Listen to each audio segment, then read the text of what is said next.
ओम नमः सिद्धिभ्यं नमो अरिहन्ताणं नमो सिद्धाणं नमो आयर्याणं नमो उवज्झायाणं नमो लोये सव्यसाहुणम्।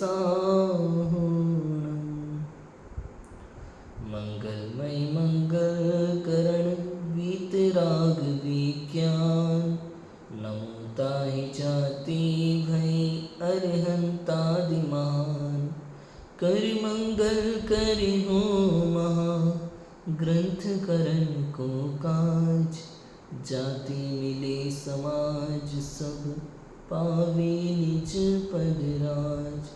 इस भवतरु का मूल एक जानो मिथ्या भाव ताको कर निर्मूल अब करिए मोक्ष उपाय। आचार्य कल्प पंडित टोडरमल जी द्वारा विरचित मोक्ष मार्ग प्रकाशक ग्रंथ। 8वां अधिकार हमारा चल रहा है उपदेश का स्वरूप। उपदेश का स्वरूप बताते हुए कि किस प्रकार जैन दर्शन में जो तीर्थंकर भगवान की वाणी है, वीतराग सर्वज्ञ भगवान की वाणी है, उसमें जो द्वादशांग आया है, जितना भी हमारे पास उपलब्ध है, वो 4 अनुयोगों की शैली में विभक्त करके लिपिबद्ध किया गया है। आचार्य भगवंतों ने, किन्हीं आचार्यों ने महापुरुषों की कथाएं लिखी हैं, किन्हीं आचार्यों ने गुणस्थान मार्गणा स्थान आदि का, त्रिलोक आदि का स्वरूप भी लिखा है, कर्म अपेक्षा कथन किया है आत्मा का। किन्हीं आचार्यों ने आत्मा का कथन आत्मा की दृष्टि से ही किया है, द्रव्यानुयोग शुद्ध नय की अपेक्षा से कथन किया है। और किन्हीं आचार्यों ने चरणानुयोग पर ध्यान देने की अपेक्षा से भी कथन किए हैं। और इस प्रकार से 4 अनुयोगों की शैली में हमारे पास शास्त्र वर्तमान में उपलब्ध होते हैं। अलग अलग आचार्यों ने बहुत सारे ग्रंथों की रचनाएं की हैं, तो जो हमारे पास उपलब्ध है वो 4 अनुयोगों की शैली में विभक्त है। लेकिन सभी आचार्यों का प्रयोजन एक ही है, क्या कि धर्म में लगाना, पाप से छुड़ाना और धर्म में लगाना, ये कहना चाहते हैं। शास्त्र कोई भी हो, शास्त्र में हो सकता है आपको अलग अलग अपेक्षा से कथन मिले, अलग अलग अपेक्षा से बातें मिले, लेकिन उसका मीनिंग वही है, ये बताना चाहते हैं। जल कह लो, पानी कह लो, नीर कह लो, भाई पीना पानी है, समझ में। कुल मिला के बात ये है, अलग अलग भाषाओं में अलग अलग स्थानों पे एक ही वस्तु के अलग अलग नाम होते हैं, लेकिन उससे समझा किसे जाता है कि एक वस्तु। समझ में आ गया? क्लियर है? ऐसे ही यहाँ 4 अनुयोगों की शैली है, लेकिन समझना किसको है? आत्मा को, धर्म को, वीतरागता को, है ना। हमने 4 अनुयोग का प्रयोजन देखा कि प्रथमानुयोग का प्रयोजन क्या है, कर्णानुयोग का प्रयोजन क्या है, चरणानुयोग का प्रयोजन क्या है और द्रव्यानुयोग का प्रयोजन क्या है।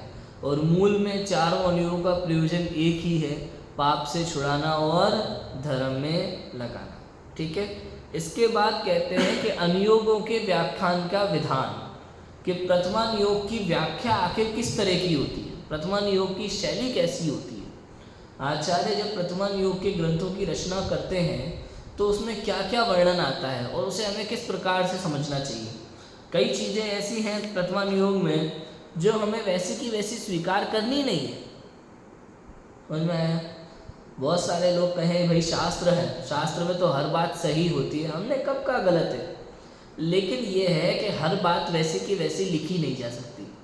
जैसे आचार्य देव ने नाम का, नगर आदि का वर्णन तो बहुत सुंदर वैसा का वैसा किया, नाम वैसे के वैसे लिखे, लेकिन कई जगह वर्णन अपने अनुसार किया। जैसे नगर बहुत सुंदर था, कोई बहुत सुंदर नगर हो और बहुत सुंदर नगर का वर्णन किया जाए तो ऐसे तो बहुत सारे पेज भर जाए अगर एक एक चीज़ लिखने लगो तो। भाई ये वाला कलर था, फिर यहाँ से दीवार पे से थोड़ा कलर हट गया था तो यहाँ पे ऐसे हो गया, तो ऐसा तो लिखा नहीं जा सकता ना, एक्चुअल जैसा हो वैसा। तो वो अपने हिसाब से लिखते हैं, अरे बहुत सुंदर नगर था, अनेक प्रजा, सर्व सुखी प्रजा थी, संपन्न प्रजा थी। जैसे आपने देखा होगा मीडिया में, अखबार में किस तरह से लिखा जाता है। आप एक घटना देखो वर्तमान में, मीडिया वालों को कभी भी देखना, जैसे कोई एक्सीडेंट हुआ हो या कोई घटना घटी हो, तो उस घटना को लेकर के जब अलग अलग मीडिया वाले उसका न्यूज़ कवर करते हैं उसकी, तो घटना वही एक ही है, लेकिन आप हेडलाइन अलग अलग देखोगे अखबार में। समझ में आया? ट्रक और कार का भयानक एक्सीडेंट है कि नहीं, ट्रक ने कार को टक्कर मारी, अलग अलग तरह से, लेकिन शब्द अलग है, बात वही होती है। अब उसमें जो जो भी हुआ हो एक्सीडेंट में, परिजनों के नाम सेम टू सेम आएंगे क्योंकि वही नाम है, लेकिन उस घटना को प्रेजेंट करने का तरीका सबका अलग अलग रहेगा। एक जैसे शब्द नहीं मिलेंगे आपको हर न्यूज़पेपर में। मीडिया वाले, आज तक वाले अपनी अलग तरीके से कहानी सुनाएंगे, नहीं और कौन कौन से चैनल होते हैं, जो डीडी दूरदर्शन होता है और पता नहीं कौन कौन, इंडिया टीवी है, तो सब अपने अपने तरीके से कहानी सुनाते हैं न्यूज़ वाले। एक जैसे शब्दों का प्रयोग नहीं होता है कभी भी। ऐसे ही प्रथमा नियोग है, बात वही है, कहानी वही है, कहानी झूठी नहीं है, जो जो घटनाएं घटी है वो भी सच्ची है, उनका ही वर्णन है, लेकिन उसमें नमक मसाला अपनी तरफ से होता है, उपमा अलंकार लगाया जाएगा। अब उसमें मान लो मरु देवी का वर्णन करते समय आचार्य लिखेंगे हिरणी जैसी आंखें तो उसका मतलब ये तो है ना उसकी आंखें हिरणी जैसी हो जाएगी, लेकिन उपमा थी, तो वो समझना पड़ेगा आपको। आप सोचो नहीं आचार्य ने लिखा है तो 100% वैसी होगी, कभी लिखता है तो उसकी बात झूठी हो सकती है, लेकिन आचार्य की बात तो सच्ची नहीं, आचार्य भी कवि है वहाँ पे, समझ में आया? वहाँ पे वो भी लेखक है, वो भी कवि है, तो उसको वैसा मानना पड़ेगा। समझ में आ रहा है कि नहीं आ रहा? ये प्रथमा नियोग एक कहानी है, उपन्यास की तरह होते हैं, इसमें अलंकार भी लगते हैं और जो जो भी व्याकरण में चीज़ें उपयुक्त होती हैं वो सब लगता है इसमें, समझ में आया? और रस, अनेक रसों का प्रयोग, जहाँ वीर रस का वर्णन आएगा वहाँ वीर रस का धड़ल्ले से वर्णन होता है, श्रृंगार रस का वर्णन आएगा तो श्रृंगार रस का धड़ल्ले से वर्णन होता है, शांत रस का वर्णन आएगा तो शांत रस का बहुत उत्कृष्ट वर्णन मिलेगा, जहाँ पे वैराग्य रस का वर्णन होगा तो वहाँ वैराग्य का बहुत उत्कृष्ट वर्णन मिलेगा आपको। ये प्रथमा नियोग ऐसा होता है। समझ में आया कि नहीं आया? बड़ा चढ़ा के आपको बातें मिलेंगी बहुत सारी, तो आप ये मत समझना कि बिल्कुल वैसा ही है। समझ में आया कि नहीं आया? अभी स्त्री अभिषेक वगैरह के संबंध में ज़्यादातर पुराणों के प्रमाण दे देते लाइन से कोई पुराणों में ऐसा लिखा है। अब कहीं कहीं पे तो अधिकतर तो प्रमाण वहाँ पे बाल्यावस्था के हैं भाई, कि जब बालक गृहस्थ अवस्था में था सुमेरु पे ले गए, कई कहते हैं कि भाई अपने हाथ से महिलाओं ने वस्त्र चेंज किया। अरे भाई बालक है, मुनि दीक्षा के बाद किसी स्त्री ने स्पर्श किया हो तो बताओ, समझ में आया कि नहीं आया? उसका निषेध है वहाँ। दूसरा, अब पुराणों में कई बार आपको हो सकता है इस तरह से भी कहीं वर्णन मिल जाए कि मान लो कहीं किसी देवी ने किसी जिन प्रतिमा पर अभिषेक कर भी दिया हो सकता है कहानी में ऐसा लिख दिया, लेकिन वो प्रमाण नहीं होता, वो मान्य नहीं होता। कई बार कई चीज़ें आख्यान में कर दी जाती हैं, समझ में, उसकी प्रशंसा भी कर दी जाती है भावों को लेकर के, लेकिन आप भी ऐसा करो ये उचित नहीं है। समझ में आया? तो ऐसा भी हुआ है। आपको क्या लगता है? गलतियाँ आपसे ही होती है। पुराणों में भी कई सारी चीज़ें ऐसी मिलेंगी जो गलत हुई हैं और उनकी प्रशंसा भी कई बार कर दी जाती है, लेकिन गलत तो गलत ही होता है, ऐसा होता है। समझ में आया? ऐसी बहुत सारी बातें आज आपको देखने को मिलेंगी। हम पढ़ते हैं, देखो कल हमने बहुत सारा तो हमने पढ़ लिया था, उसके आगे का हम पढ़ते हैं, पेज नंबर 273। प्रथमा नियोग में उपचार रूप किसी धर्म का अंग होने पर संपूर्ण धर्म हुआ कहते हैं। प्रथमा नियोग में क्या कथन है? उपचार से, व्यवहार से किसी धर्म का अंग होने पर, धर्म का अंग होने पर संपूर्ण धर्म हुआ कह देते हैं। समझ में? जैसे धर्म की कोई अंग आप में दिखाई दिया, कोई छोटी सी बात आप में अच्छी बात दिखाई दी, तो आपको पूरी तरह से धार्मिक कह दिया जाएगा। उनमें सम्यक दर्शन का कोई अंग दिखाई दे दिया, भाई आपको तो किसी चीज़ में शंका नहीं है, आप तो सम्यक दृष्टि हो, तो कह सकते हैं उनमें इनको तो निशंकित अंग जैसा काम हुआ, तो ऐसा कह दिया जाता है। हम लोग भी व्यवहार में नहीं कहते भाई आप तो सम्यक दृष्टि जैसे लगते हो। मुझे तो पता नहीं कितना ने कहा जब हम प्रवचन करते हैं, अब प्रवचन तो उनको लगता है, क्यों लगता है? क्योंकि हम सम्यक दृष्टि की वाणी सुनाते हैं, और सम्यक दृष्टि की वाणी चूंकि हम सुनाते हैं तो सुनने वाले को ऐसा लगता है कि हम ही सम्यक दृष्टि है, तो उसमें कोई बड़ी बात नहीं है। तो ऐसा भी हो सकता है। तो कहते भी हैं लोग, है ना, प्रथमान योग में उपचार रूप किसी धर्म का अंग होने पर संपूर्ण धर्म हुआ कहते हैं। जैसे जिन जीवों के शंका कांक्षादिक नहीं हुए उनको सम्यक्त्व हुआ कहते हैं, परंतु किसी एक कार्य में शंका कांक्षा न करने से तो सम्यक्त्व नहीं होता। सम्यक्त्व तो तत्व श्रद्धान होने पर होता है, परंतु निश्चय सम्यक्त्व का तो व्यवहार सम्यक्त्व में उपचार किया और व्यवहार सम्यक्त्व के किसी एक अंग में संपूर्ण व्यवहार सम्यक्त्व का उपचार किया। इस प्रकार उपचार द्वारा सम्यक्त्व हुआ कहते हैं। कह देते हैं भाई कोई दिक्कत नहीं है, कह दिया तो कह दिया, उसमें क्या हुआ। प्रथमान योग है भाई, कहानियाँ हैं, हमारी और आपके जीवन की कथाएं हैं। मतलब जैसे पहले के राजा महाराजा हुए थे उनके जीवन की कथाएं हैं, और जैसे उनके जीवन से हमारा जीवन हमें समझ में आता है। हमारे जीवन में भी तो यही सब चल रहा है। तो कोई शास्त्र पढ़ता है, अब किसी के जीवन में बहुत ऐसी घटनाएं घट गई जिसके कारण से कुदेव कुशास्त्र गुरु का सामान्य व्यक्ति आश्रय ले ले, लेकिन जैन व्यक्ति कोई ऐसा है जो नहीं ले, तो कहते हैं नहीं भैया इनको तो सम्यक दर्शन पक्का। समझ में आया? तो कह दिया। अब देखो, सम्यक दर्शन केवल ज्ञान गम्य या अनुभव गम्य होता है। आप और मैं ये किसी को भी ये कहने के अधिकारी नहीं है कि आपको सम्यक दर्शन। समझ में आया? सम्यक दर्शन क्या है? आत्मानुभव, निर्विकल्प अवस्था। समझ में आया? ये जो सम्यक दर्शन है वास्तव में या तो अनुभव गम्य विषय है या केवल ज्ञान गम्य विषय है। या तो जिसको सम्यक दर्शन हुआ हो उसको पता लगता है कि सम्यक दर्शन हुआ है, या फिर केवल ज्ञानी भगवान को पता है सम्यक दर्शन हुआ है इसी को। समझ में आया? अब सम्यक दर्शन होने का तो पता चलता है राजू भाई, और जो अंतर्मुहूर्त में छूट गया, प्रथमोपशम सम्यक दर्शन होकर के छूट गया, होने का तो पता लगता है, छूटने का पता नहीं लगता उसको। समझ में आया? तो ये तो सम्यक दर्शन की बात है। लेकिन अब ये अनुभव गम्य है या केवल ज्ञान गम्य है? हम और आप किसी व्यक्ति को सर्टिफिकेट नहीं दे सकते कि भाई साहब आप सम्यक दृष्टि हो। यदि आप सर्टिफिकेट देते हो तो आपको पहले केवल ज्ञानी होना पड़ेगा। समझ में आया कि नहीं आया? एक सम्यक दृष्टि भी दूसरे सम्यक दृष्टि को सर्टिफिकेट नहीं दे सकता कि आप सम्यक दृष्टि हो। अनुभव गम्य का मतलब ये नहीं होता कि आत्मानुभवी कोई भी सर्टिफिकेट दे सके, ऐसा नहीं। अनुभव गम्य का मतलब जिसको अनुभव हुआ है या तो उसे आनंद आता है, उसे पता लगता है कि मुझे सम्यक दर्शन हुआ है, या फिर केवल ज्ञानी भगवान जानते हैं। समझ में आया कि नहीं आया? हमें और आपको 100% किसी व्यक्ति को सम्यक दर्शन का सर्टिफिकेट देने का अधिकार नहीं, ऐसा है। बात समझ में आ रही है कि नहीं आ रही? और अगर आप देते हैं तो इसका मतलब ये है कि आप अपने आप को केवल ज्ञानी समझते हैं। समझ में आया? हाँ, किसी जीव का धार्मिक आचरण देख करके, उसका प्रवचन सुन करके, उसका व्यवहार देख करके हो सकता है आप किसी जीव को ये कहो कि भाई ये तो सम्यक दृष्टि लगते हैं, हो सकता है इनको सम्यक दर्शन हो गया हो। ये भाषा उपयुक्त है। समझ में आया?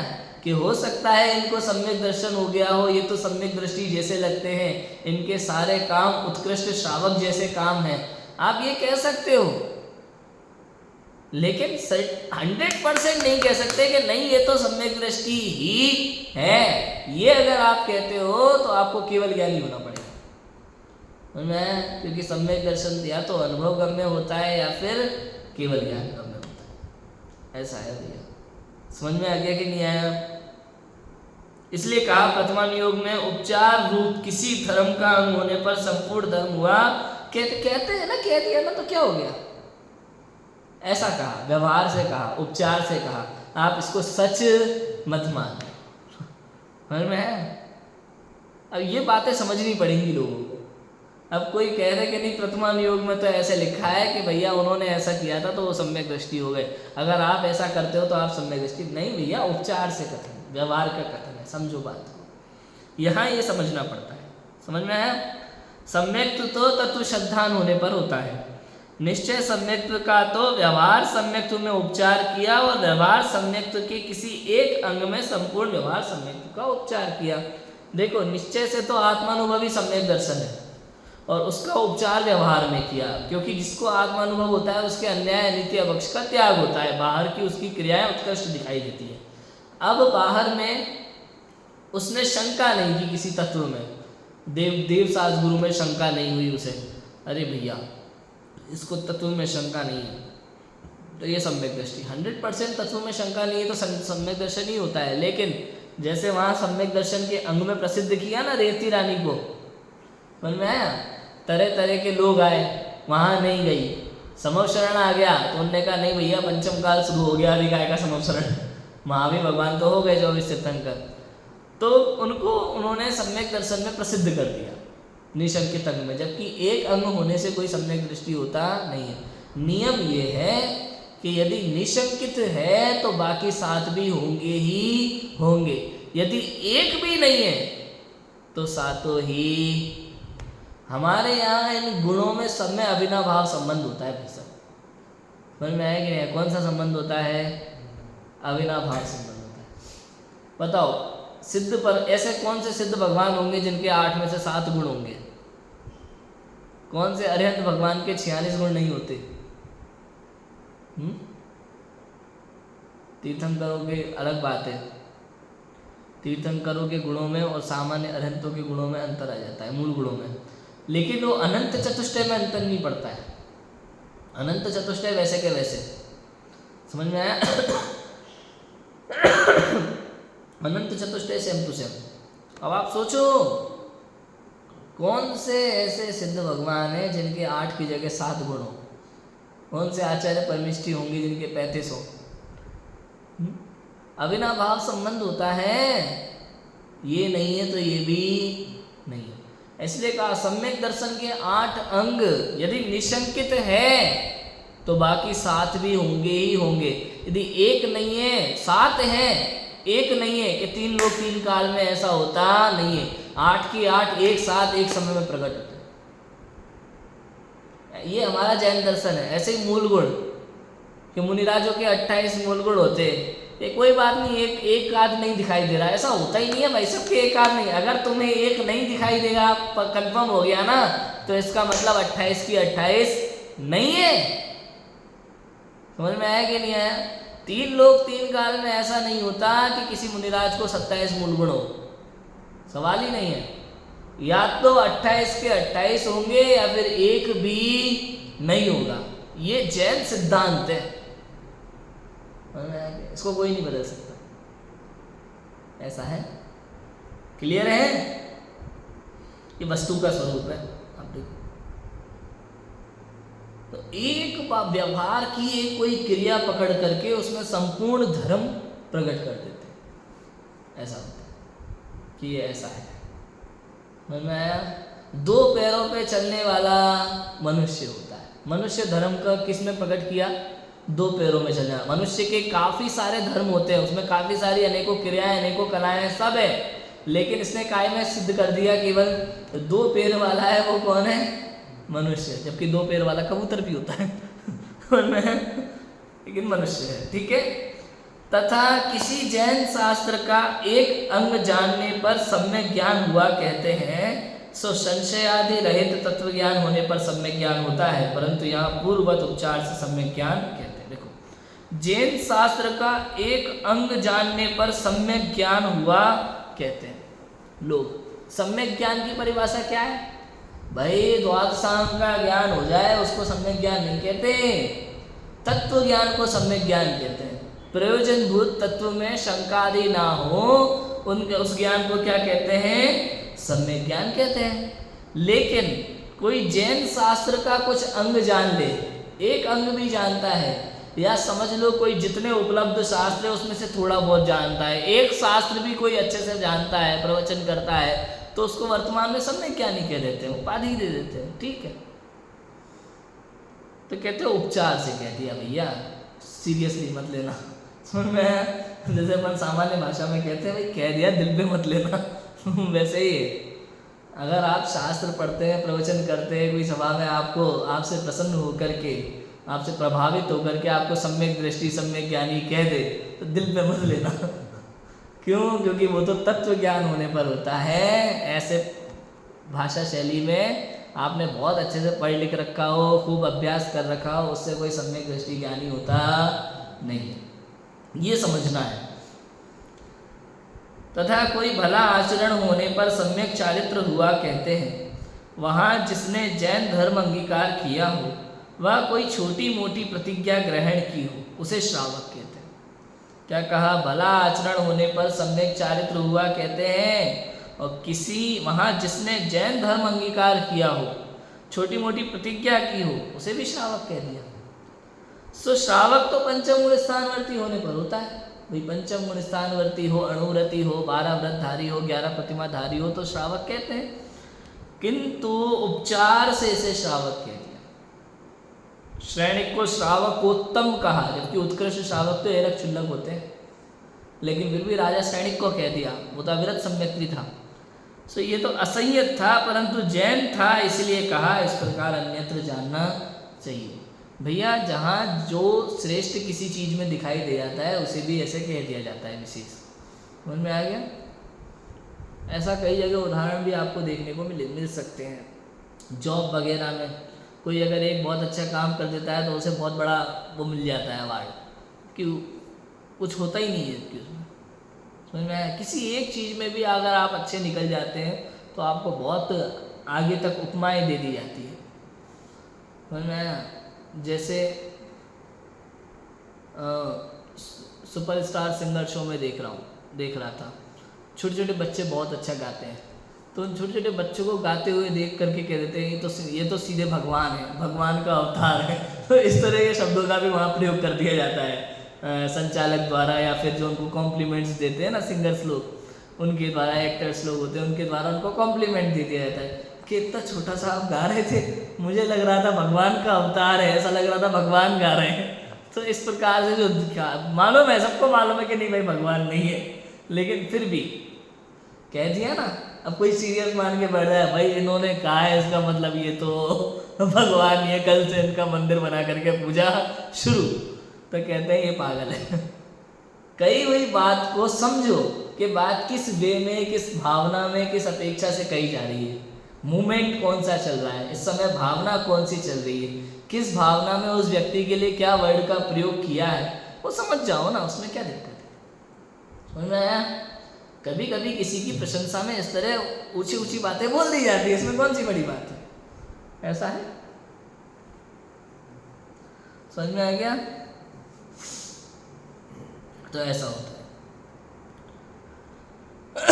छोटी छोटी प्रतिज्ञा भी ग्रहण की हो तो उसे श्रावक कह दिया जाता है। उस भील को भी श्रावक कह दिया। बताओ, मांसाहारी था वो।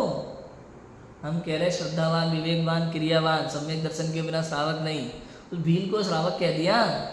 मांसाहार था, सम्यक दर्शन तो सवाल ही नहीं है, लेकिन उसने कौवे की प्रतिज्ञा निभाई ना पूर्ण जीवन, इसलिए उसको श्रावक कह दिया उसने। ऐसा है, कोई बड़ी बात नहीं है।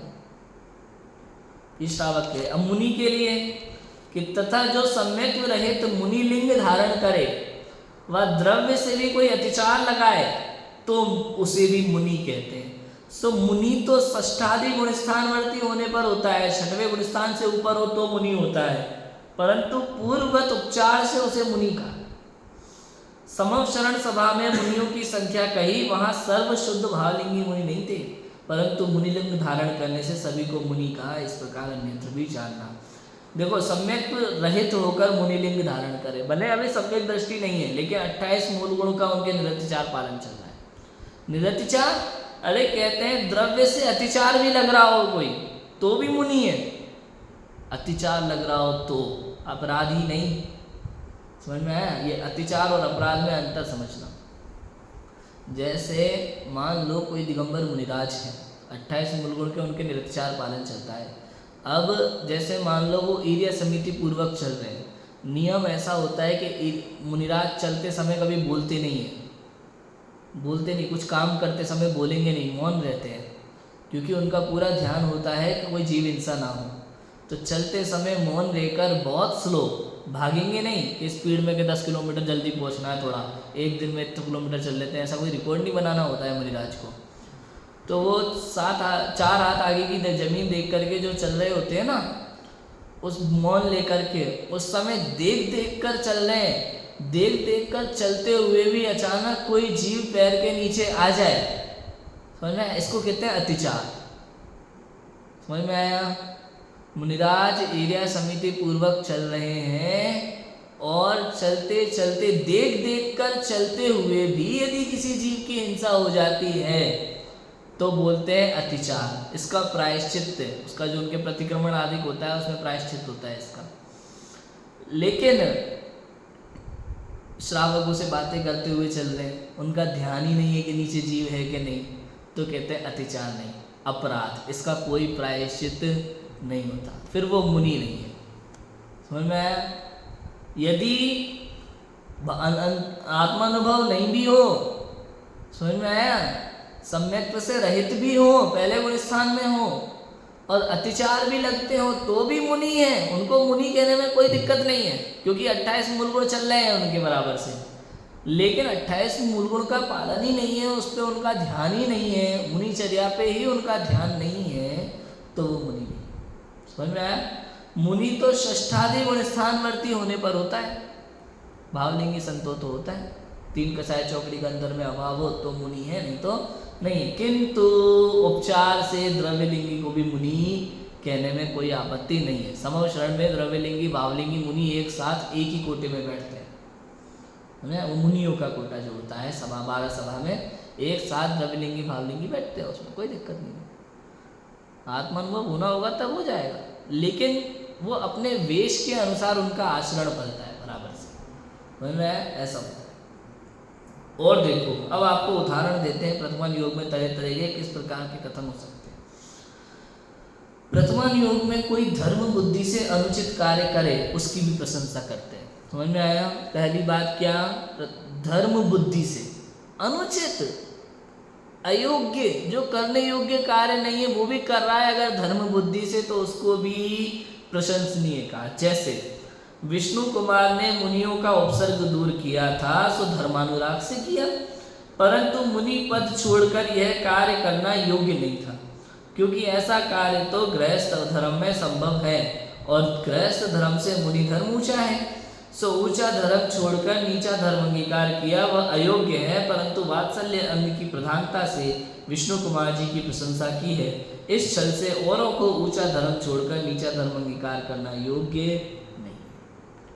ये समझना चाहिए क्या ग्रहण करना क्या ग्रहण नहीं करना, इसकी बुद्धि पाठी को होना चाहिए। जो पाठक है, जो शास्त्र का पठन कर रहा है, उसको ये बुद्धि होना चाहिए कि शास्त्र में से कौन सी बात ग्रहण करना कौन सी नहीं करना। कहा कि धर्म बुद्धि से अनुचित कार्य भी किए गए हैं और उसकी प्रशंसा भी की, लेकिन वो आपको आदर्श बनाने योग्य नहीं है। ऐसा विष्णु कुमार मुनिराज थे, उस समय उपसर्ग हुआ, उस समय उनके तत्समय के परिणाम, मैंने कहा था ना परिणाम को रोका तो जा नहीं सकता, और एक भाव सब निमित्त नैमित्तिक संबंध होते हैं। ऐसी घटना उस समय घट गई, विष्णु कुमार मुनिराज को सहज विक्रिया रिद्धि प्राप्त हुई, सहज क्षुल्लक जी पहुंचे गुरु की आज्ञा लेकर के, विष्णु कुमार जी के मन में उस तरह का भाव आ गया तो वात्सल्य अंग उनका प्रकट हुआ उस समय विशेष रूप से, तो उनके परिणाम ऐसे हो गए रक्षा के। लेकिन फिर भी मुनि अवस्था में उन्होंने कोई भी ऐसा कार्य नहीं किया जो मुनि नहीं करते। उन्होंने पहले मुनि धर्म को छोड़ा, श्रावक का रूप लिया, तब उन्होंने वो रक्षा का रूप कार्य किया, क्योंकि वो कार्य गृहस्थ अवस्था में ही हो सकता है, मुनि धर्म में नहीं। इसलिए मुनि धर्म में वो कार्य नहीं कर सकते। अगर मुनि धर्म में वो कार्य करते तो उनकी प्रशंसा नहीं की जाती, समझ में, फिर उनकी निंदा ही होती। लेकिन उनने क्या किया, मुनि धर्म को छोड़ा, कुछ टाइम के लिए श्रावक रूप अंगीकार करके कार्य किया, दोबारा मुनि व्रत ग्रहण किया। ये बहुत बड़ा काम है, छोटी बात नहीं है भाई साहब। आप सोचो, इतने बड़े मुनिराज भावलिंगी संत, विक्रिया रिद्धि जिनको प्रकट हो गई, श्रेष्ठ में श्रेष्ठ, उनके बाद पता नहीं कितने मुनि दीक्षित हुए। अब अपना वो पद छोड़ करके श्रावक बन के मुनियों की रक्षा करके दोबारा संघ में दीक्षा लेना, मतलब अब तक जितने मुनि हो गए उन सबसे छोटे, उन सबकी आज्ञा में अब इन्हें रहना पड़ेगा, सबको नमस्कार करना पड़ेगा। जो अब तक इन्हें नमस्कार करते थे उनको अब इन्हें नमस्कार करना पड़ेगा। क्यों? अब तक ये बड़े मुनि थे, अब ये छोटे मुनि हो जाएंगे। समझ में आया? ये कोई छोटी बात है? तो ये इसे कहते हैं मान कषाय का अभाव। मैं हम लोग समझ ही नहीं पाते। और उसके बाद में इन्होंने दोबारा मुनि दीक्षा ली, फिर मोक्ष गया। आप देखो, ये विष्णु कुमार मुनिराज थे। तो उन्होंने जो किया उस समय, उनके जो परिणाम बने उन्होंने किया, वो ठीक है, अच्छी बात है। लेकिन ऊंचा धर्म छोड़कर नीचा कार्य करना योग्य नहीं। मुनियों को मुनि पद छोड़ करके गृहस्थ धर्म अंगीकार करना शोभा नहीं देता, ये करने योग्य कार्य नहीं है। उस समय परिस्थिति वैसी बनी थी और वैसी परिस्थिति में गुरु का उस प्रकार का आदेश था, उनकी उस प्रकार के परिणाम थे, सहज निमित्त नैमित्तिक संबंध था, वैसी घटना घटनी थी, सो घटी। लेकिन ये आदर्श नहीं है, ये कहना चाहते हैं। समझ में आया? हो सकता है आगे भी ऐसी घटनाएं घटे, लेकिन इसको आदर्श नहीं माना जाएगा, उपदेश नहीं दिया जाएगा इस प्रकार का कि आप मुनि धर्म छोड़ के गृहस्थ वाले कार्य करें। आप करें, हो सकता है ऐसी परिस्थिति बने, आपके जीवन में भी ऐसी घटना घट जाए, लेकिन इस प्रकार का उपदेश नहीं दिया जाता। यह है बात। समझ में आ गया? देखो दूसरा उदाहरण, जिस प्रकार ग्वाले ने मुनि को अग्नि से तपाया। अग्नि से तपाया माने चारों तरफ अग्नि जलाई सर्दी के टाइम में, उनका शरीर ताकि तपे, जैसे अपन हाथ तापते हैं वैसा अग्नि से तपाया। सो करुणा से ये कार्य किया, परंतु आए हुए उपसर्ग को तो दूर करे। सहज अवस्था में जो शीतादि का परिचय होता है उसे दूर करने पर रति मानने का कारण होता है, और उन्हें रति करना नहीं है, तब उल्टा उपसर्ग होता है। इसी से विवेकी उनके शीतादि का उपचार नहीं करते। ग्वाला अविवेकी था, करुणा से ये कार्य किया, इसलिए उसकी प्रशंसा की है, परंतु इस छल से औरों को धर्म पद्धति में जो विरुद्ध हो यह कार्य करना योग्य नहीं। ऐसा समझ में आया? ग्वाला था, मुनिराज जंगल में बैठे थे, बहुत सर्दी थी, वो अपने आत्म ध्यान में मग्न थे। ग्वाले ने सोचा कि इन्होंने वस्त्र आदि भी नहीं पहने हैं, ये कोई महान साधु नजर आते हैं, मैं इनको सर्दी लग रही होगी बहुत, मैं एक काम करता हूँ, चारों तरफ अग्नि जला देता हूँ ताकि इनको सर्दी नहीं लगेगी। उसने ये कार्य धर्म बुद्धि से किया, करुणा बुद्धि से किया, किंतु कहते हैं वो अविवेकी था। उपसर्ग दूर करे तो अच्छी बात है, लेकिन परिचय दूर नहीं किया जाता। जो शीत ग्रीष्म जो सहज परिचय होते हैं 22 परिचय कोई दूर नहीं कर सकता, उपसर्ग दूर किया जा सकता है। कोई अगर मुनिराज को कष्ट दे रहा हो, आप वहाँ पहुँच करके उपसर्ग दूर करें, वो समझ में आता है वो धर्म कार्य है। लेकिन ये जो है ये धर्म कार्य नहीं है, पाप कार्य है। लेकिन फिर भी चूंकि आपके परिणाम निर्मल थे और फल तो परिणामों का लगता है, आपने अज्ञान में ये कार्य किया तो आपने मुनि पर उपसर्ग किया, तो मुनि पर उपसर्ग रूप पाप का फल भी आपको भोगना पड़ेगा। लेकिन चूंकि आपके ये करुणा रूप परिणाम थे तो उसमें जो पुण्य का बंध हुआ वो पुण्य का फल भी आपको भोगना पड़ेगा। दोनों चीज़ों का बंध होता है एक साथ। वहाँ पुण्य प्रकृतियाँ पाप प्रकृतियाँ प्रति समय एक साथ बन रही है ना, तो उसके दोनों बंदी वहाँ पे परिणाम क्रिया के अनुसार पूरा, क्योंकि परिणाम तो करुणा बुद्धि से मुनिराज की रक्षा के थे, धर्म बुद्धि के थे, लेकिन फिर भी चूंकि मुनिराज पे उपसर्ग किया इसने एक तरीके से, तो उसका भी फल भोगना पड़ेगा। दोनों बातें होती है वहाँ पे, समझ में आया? लेकिन फिर भी उसकी प्रशंसा की वहाँ पे ग्वाले की, तो उसकी प्रशंसा देख करके हम भी ऐसा करें, भाई मुनिराज बैठे हैं तो जाके अग्नि जलाएं, गर्मी में मुनिराज बैठे हैं तो उनके आगे कूलर चला दें, पंखा लगा दें, तो कहते नहीं, ये अविवेक पूर्ण कार्य है। सर्दी गर्मी बरसात ये सब परिचय है जो मुनि सहन करते हैं। श्रावक को उनके आगे पंखा लगाना, कूलर लगाना, एसी लगाना, ये सब मुनिराज पर उपसर्ग है, समझ में आया? और ये हमें समझना चाहिए। और जैसे वज्रकरण राजा ने सिंहोदर राजा को नमन नहीं किया, मुद्रिका में प्रतिमा रखी, सो बड़े बड़े सम्यक दृष्टि राजा जी को नमन करते, कौन सी बड़ी बात है, उसमें दोष नहीं है। फिर भी मुद्रिका में प्रतिमा रखने में अभिनय होती है, यथावत विधि से ऐसी प्रतिमा नहीं होती, इसलिए इस कार्य में दोष है। परंतु उसे ऐसा ज्ञान नहीं था, उसे तो धर्मानुराग से मैं और को नमन नहीं करूंगा ऐसी बुद्धि हुई, इसलिए उसकी प्रशंसा की है। परंतु इस छल से औरों को ऐसे कार्य करना योग्य नहीं। ऐसे एक महापुरुष हुए हैं, वज्रकरण राजा ने सिंगोदर राजा को नमन नहीं किया। वज्रकरण राजा छोटे राजा थे, सिंगोदर बड़े थे। वज्रकरण को ऐसी बुद्धि हुई कि भाई उसने ऐसा प्रवचन में सुना कहीं कि सम्यक दृष्टि जो है किसी और को नमन नहीं करता वीतरागी देवसास गुरु के अलावा, और चूंकि बड़े राजा के आगे झुकना पड़ता है मैं और बड़े राजा को किसी ने चुगली कर दी कि वो है ना नमन नहीं करता किसी को, आपको मालूम नहीं है। उनको बुलाया गया और उसने क्या किया, अंगूठी में प्रतिमा विराजमान कर ली कि मैं नमन करूंगा तो ऐसे करूंगा तो प्रतिमा को नमन जाएगा, राजा को नहीं जाएगा।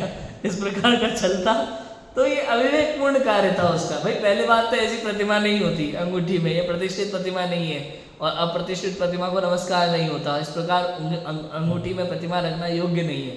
पहला तो ये, तो आपकी ये क्रिया अविवेकपूर्ण और दोषपूर्ण है। और दूसरा, राजा को नमन करना लोक व्यवहार के भाव से, उसमें कोई दोष नहीं है, सम्यक दृष्टि भी कर सकता है, कोई बड़ी बात नहीं है। लेकिन उसको अचानक ऐसी बुद्धि हो गई तो हो गई, अब क्या कर सकते हैं। इसलिए उसकी धर्म बुद्धि की प्रशंसा की कि उसने कहीं पढ़ा सुना कि भाई वीतरागी के अलावा किसी को नमन नहीं करना, भले रूठ जाए सारा जमाना नहीं नहीं रागियों को है सिर झुकाना, उसने सुन लिया तो क्या कर सकते हैं। तो धर्मानुराग से मैं किसी और को नमन नहीं करूंगा, ऐसा भाव था, इसलिए उसकी प्रशंसा की मैं। किंतु सबको ऐसा कार्य करना योग्य नहीं है। नहीं तो हो सकता है भाई आप पिटाई लगाओ, मतलब पिटोगे, ऐसा हो सकता है कभी। नहीं मैं पापा के सामने कहते पापा मैं पैर नहीं छूंगा, आप कुछ भी हो जाए तो पापा थप्पड़ मारेंगे खींच के, ऐसा भी हो सकता है। समझ में आ गया। कितने ही पुरुषों ने पुत्रादि की प्राप्ति के अर्थ अथवा रोग कष्टादि दूर करने के लिए चैत्यालय पूजनादि कार्य किए, स्तोत्र आदि किए, नमस्कार मंत्र स्मरण किया, परंतु ऐसा करने से निकांक्षित गुण का अभाव होता है, निदान बंध नामक आत्म ध्यान होता है, पाप ही का प्रयोजन अंतरंग में है, इसलिए पाप ही का बंध होता है। परंतु मोहित होकर भी बहुत पाप बंध का कारण कुदेवादी का पूजन नहीं किया था, इसलिए उसका गुण ग्रहण करके उसकी प्रशंसा करते हैं। इस छल से औरों को लौकिक कार्यों के अर्थ धर्म साधन करना युक्त नहीं है। इस प्रकार नेत्र जाना। भाई पहले भी ऐसे महापुरुष तो हुए ही है ना, उन्होंने भी लौकिक कार्यों के अर्थ भगवान की पूजा पाठ किए।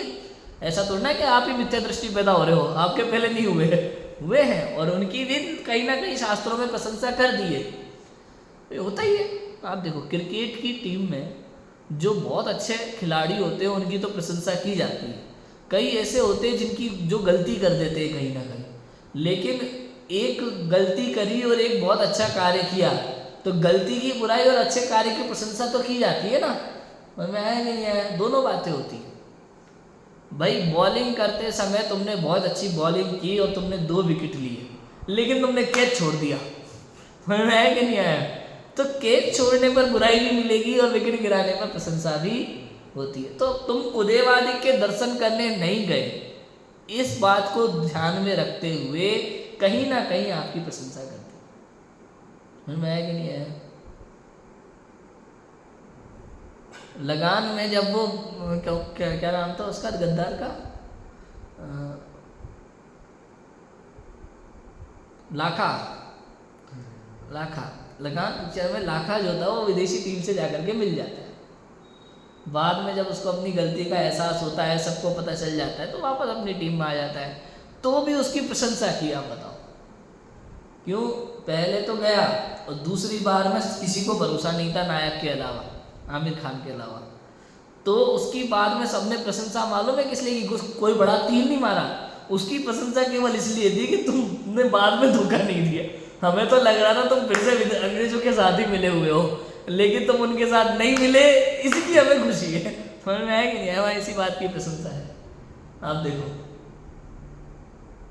जिस पे भरोसा नहीं हो वो केवल भरोसे पे खरा उतर जाए तो उसकी उस बात की प्रशंसा होती है, ज़्यादा नहीं। ऐसे ही भाई तुम इतने कष्ट में थे, परेशान में थे, लेकिन तुम कुदेवादी के यहाँ नहीं गए, अपने ही वीतरागी देवसास गुरु के पास आए, इस बात की प्रशंसा है। लेकिन तुमने किया तो गलत। क्यों? क्योंकि तुमने वीतरागी देवसास गुरु का स्वरूप नहीं जाना। तुमने समझा जैसे वो भगवान है, जैसे हम जैन कुल में उत्पन्न हुए हमारे भगवान ये, उनसे मांग रहे थे, इससे अपने से मांगो। लेकिन तुमने वीतरागी भगवान का स्वरूप नहीं समझा, देवसाज गुरु का स्वरूप नहीं समझा।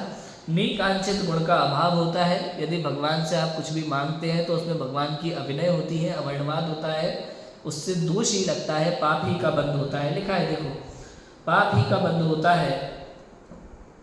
फिर भी उसकी प्रशंसा की, समझ में आया? क्यों? क्योंकि उसने वीतरागी देवसाज गुरु की ही आराधना की। लेकिन सब लोगों को लौकिक कार्यों के लिए धर्म साधन करना उपयुक्त नहीं है। इस प्रकार का उपदेश समझना चाहिए। ये उपदेश की शैली है भैया। कहीं कहीं पे ऐसा हो जाता है, उपदेश दे दिया लेकिन आपको वैसा मान करके नहीं चलना, बस ये है। समझ में आया?